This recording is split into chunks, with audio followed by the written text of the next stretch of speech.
काय दुर्दैव आहे, ज्या औरंग्याने आमच्या हजारो लोकांना मारलं त्याच्याच कबरीचं संरक्षण आम्हाला करावं लागतं। खरं म्हणजे त्या औरंग्याची कबर कशाला हवी, परंतु आपल्याला देखील कल्पना आहे की एएसआयने त्याला 50 वर्षापूर्वी संरक्षित म्हणून अशा प्रकारचं त्या ठिकाणी स्थळ म्हणून घोषित केलेलं आहे आणि म्हणून त्याचं संरक्षण देखील करायची जबाबदारी ही राज्य सरकारवर आणि केंद्र सरकारवर येऊन पडलेली आहे।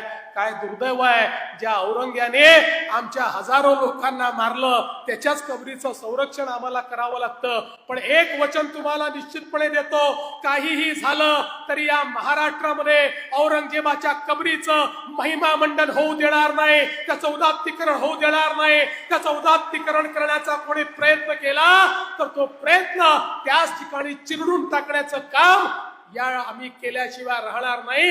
हे वचन छत्रपती शिवरायांच्या या मंदिराच्या समोर आपल्या सर्वांना मी देतो।